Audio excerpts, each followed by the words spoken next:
This is Paul. Yeah. I'm just sitting here thinking about the memories I have.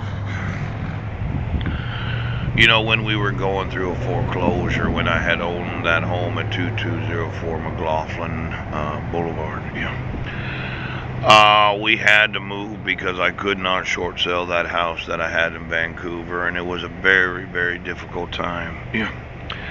But as a family, we went looking for a new place to live, and we ended up in Spokane, on the north side of Spokane.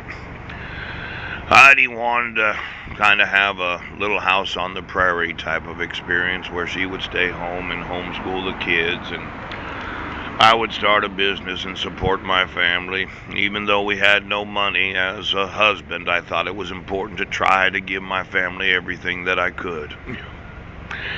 Well, we went out and we looked at a few places in North Spokane, and there was this real nice Norwegian woman that had a place for rent, Pooch. And I tried to explain to my wife our credit is really bad because we were going through a foreclosure and I hadn't been able to make the house payments.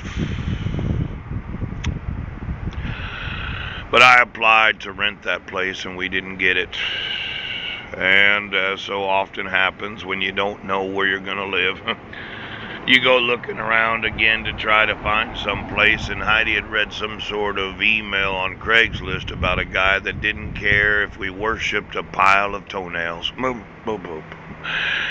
Real nice man, and we were able to house sit at his house, and I got a little reprieve from the stresses of trying to support a family during a credit crisis. Yes, yes, yes. Well, we rented a U-Haul and packed up all of our belongings, and I drove the Suburban. I think we had a U-Haul trailer on that. We had a lot of items because I'd done real well for myself and my family while I was employed. Yes. And we drove out there and we moved to Airway Heights, and for 10 months I thought, we were just house sitting. None of the utilities was in my name. It's out there towards Fairchild Air Force Base. They got a big Air Force base in Airway Heights. You know, it was a year after they had that 6-foot snow, like somebody had decided that they wanted to remove all the moisture from the atmosphere. Somebody kept spraying the motherfucking shit out of Spokane every day. I'd wake up and it'd be blue skies, and then by the afternoon, it would be all covered over with spray every day, spraying and spraying and spraying. Pooch, pooch. Now, as that American that realized something was going on that I didn't quite understand in 2009. I'm kind of thinking that a lot of Americans have moved over the last decade. Have you yourself thought about renting a U-Haul or a budget rental truck or one of these moving companies, and you thought, you know what? It seems like things are really fucking weird. Maybe we should just move. Now, I would like to have my rights enforced. I'd like to know where are my missing sons, Pooch. I'd like to know where's Marilyn Van Proyen and her 6 kids. I'd like to move!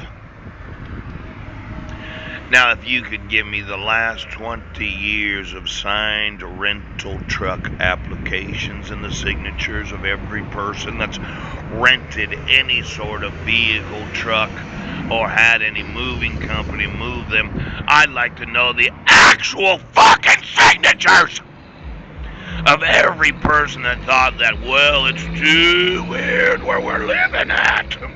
We might as well move, because it seemed to me that one of the major reasons I moved from Airway Heights, there wasn't really a compulsion. I did know that the landlord, the owner of the home, was going through a foreclosure himself.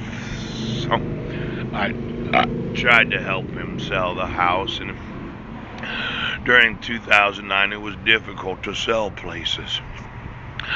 But I'm going to need to know every individual throughout the world that has used any company's private truck or any moving company to move their personal possessions to any location. I just want to see how many of those in the family have moved during the last decade. Now I'm really fucking pissed off that nobody in this nation enforces the Bill of Rights, doesn't enforce the amendments that were ratified after the Bill of Rights, doesn't enforce the Constitution, doesn't enforce the rights of a father to have his sons, and for some fucking reason thinks that this is a fucking show. Now, if it was the plan to start a war so as to detract from the actual crimes of the President of the United States or his Vice President, I would suggest to those in the White House that I'm going to sue Donald Trump for every fucking thing he owns. So before you decide to go starting any wars, why don't you get your fucking lawsuits first, and then we'll see how much authority you have to start any war. Do you dumb fucks understand? Now, General Joseph Dunford has no authority to start a fucking war. So before you decide to start any war, General Kelly, before you decide to start any war, General Admiral Greenert, before you decide to start any war, I want to make sure that I sue every fucking general and admiral of the United States military. Because I think that will take the wind out of your sails. Now, I know, as that American, I want the laws enforced.